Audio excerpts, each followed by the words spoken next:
Alright, it is here. You guys have been blowing up my DMs asking for the recipe for my chocolate and vanilla marble cake finished with a smooth, glossy ganache. And I'm a pretty modest guy, and this recipe is unbelievable. If you click the link in my bio, you can get the full written recipe. Excuse the Justin Bieber hat, but if you've seen my story, you know. Let's bake!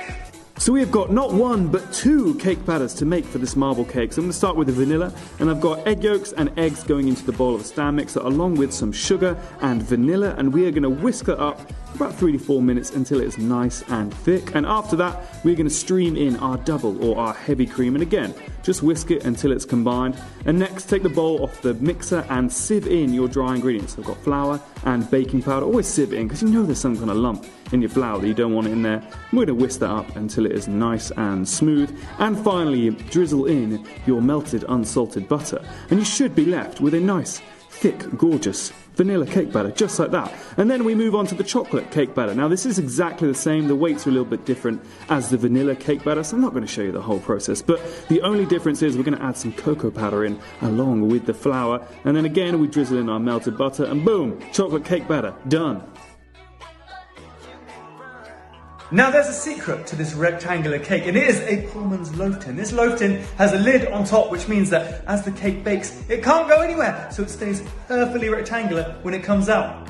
And now, onto the piping. In order to get the marbling, what we're going to do is we're going to pipe alternate lines of vanilla and chocolate batter. It's a little bit of a messy job, but I'm going to start with one stripe of vanilla down the center, and then either side of that, I'm going to add my chocolate batter. And then I'm going to start with the chocolate batter in the center, do the vanilla batter to the sides, and so on and so forth. And eventually, as the cake bakes, those different layers will create a lovely marble effect to the cake. You're going to take the lid of your Pullman's tin, and you are going to slide it on top, and there it is, we pop it in the oven.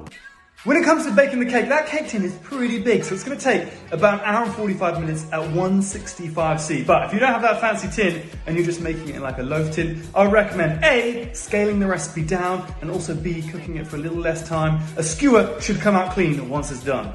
Once the cake is baked, it's time for the moment of truth, and we're going to peel the lid off of that baking tin, and it should reveal a perfectly rectangular cake. We're going to poke some holes into the top, and then we're going to pour a vanilla soaking syrup over the top of the cake, which is going to keep it nice and moist and make sure it doesn't dry out. Then you're going to let it cool for half an hour at room temperature, and then 45 minutes in the freezer. Onto the ganache, I'm going to add some hot cream in 3 parts on top of my chocolate. Stir it up, then add the second third of your cream, mix it up again until it's nice and smooth, add the final third of cream, and then you are going to blend it up. This will get it really nice and smooth and remove any air bubbles.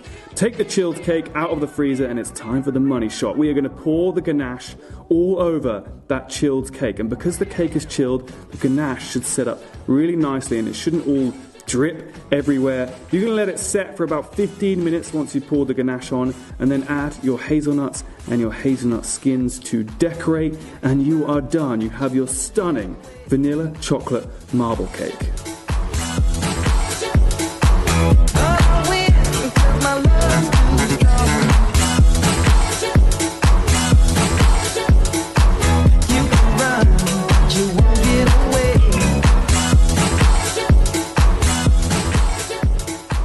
I mean, guys, how good does that cake look? Now, if I was doing it again, I'd be a little bit fancy. I'd put a layer of hazelnut praline underneath the ganache, but that's just an option. Don't forget, you can get the full recipe if you click the link in my bio. And if you do make it, please send me a picture. I would love to see, and I'll see you soon for more. Bye!